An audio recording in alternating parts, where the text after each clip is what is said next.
Қазір біздің әжелеріміз бен тіпті ата-аналарымыз білетін сөздерді еске түсірейік. Әлеуметтік қамтамасыздандыру, ТТБ, паспорт үстелі, үй кітапшасы, ВТБ естеріңізге келді ме?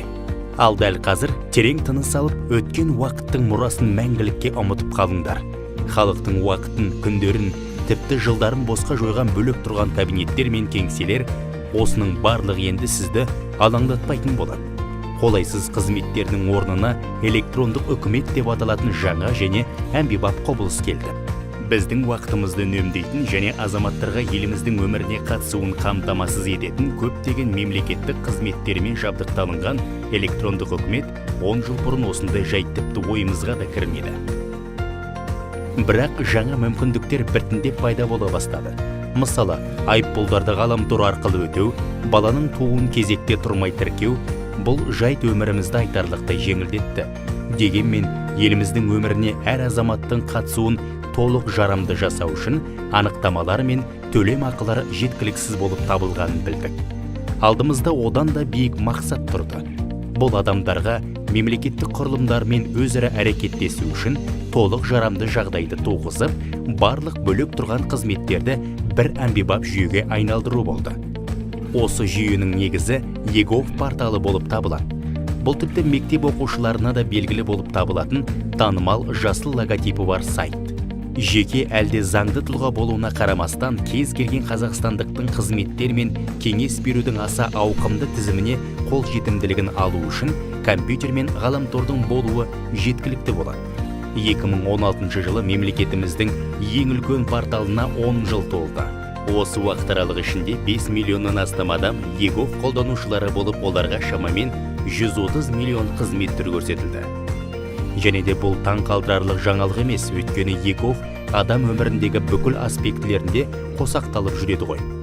Мысалы, баланың туу кезінде композиттік қызметті рәсімдеуге және баланы бақшаға кезекке қоюға болады. Отбасыны тіркеу үшін некені тіркеу жөніндегі арызды жазуға, оқу үшін болашақ стипендиясын алу үшін құжаттарды тапсыруға, жұмыс үшін мекенжай анықтамасын алуға, зейнетақы үшін зейнетақы төлемдері туралы мәліметті алуға болады. Және бұл қазақстандықтардың өмірін жеңілдетуге арналған қызметтердің толық тізімі емес. Келесі сандар порталдың функционалдығы мен тиімділігін көрсетеді. 64 миллионнан астам анықтама берілді.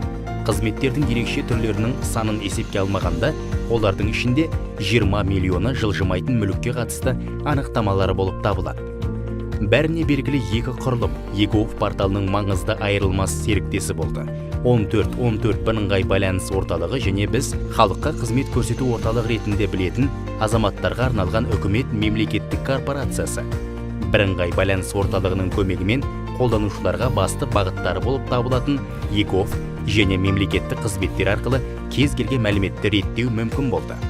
Ал халыққа қызмет көрсету орталықтары егов порталынан берілетін мемлекеттік қызметтермен және өз қызметтермен, әсіресе адамның өзі болғаны қажет болған кезде электрондық қол қоюды, жеке куәлікті алу және басқа да операцияларды жасау кезінде қамтамасыз ете отырып, егов порталының толық жарамды серіктесі болды.